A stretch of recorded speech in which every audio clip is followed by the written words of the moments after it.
is an object slides on a rough surface. You see, it is already sliding.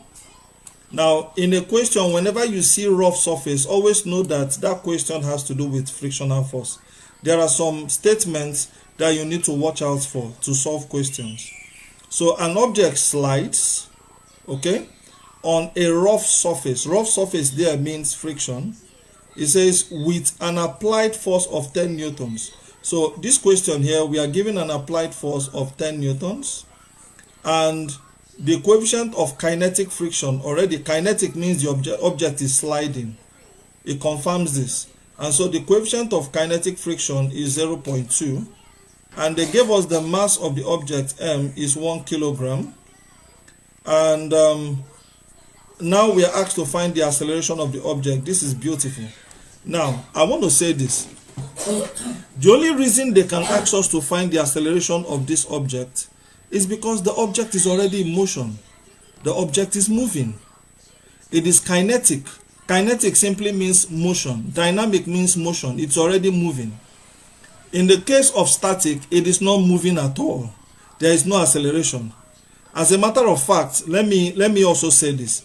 Generally speaking, when you talk about the Newton's law of motion, second law of motion, the resultant force on an object is supposed to be mass times acceleration. This is a general rule. But if the friction is static, that means if the object is static, is about to move, it means that the acceleration is 0. And if the acceleration is 0, that means force minus the frictional force will be equal to 0. And that means the applied force will be equal to the frictional force. Brings us back to that formula I gave you earlier.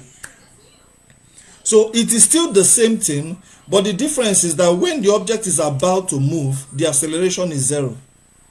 Are you seeing that? This is quite interesting. But in this question, the object is already moving. Please, once I'm making sense, you can be, typing. Make sure, because it helps me know that you are following. Now, but in this case, now the object is already moving. The object is in motion. So what that means is that here, I'm going to say that F minus the frictional force is equal to mass times acceleration. That's what I'm going to do here. So the applied force minus the frictional force is mu mg, don't forget, is equal to mass times acceleration. Can you see that? So the applied force now, based on this question, is 10 minus the friction, the coefficient of friction is 0.2 times the mass is 1 times acceleration due to gravity is 10. And that is equal to the mass is 1 times the acceleration of the object. That's what we are looking for. So we are going to write A. You see this? So this is now, you have 10 minus 0.2 times 10 will give us 2, equal to 1 times A is A.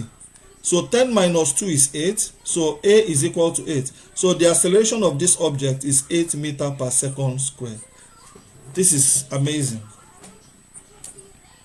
This is amazing. Please, once you understand, comment that we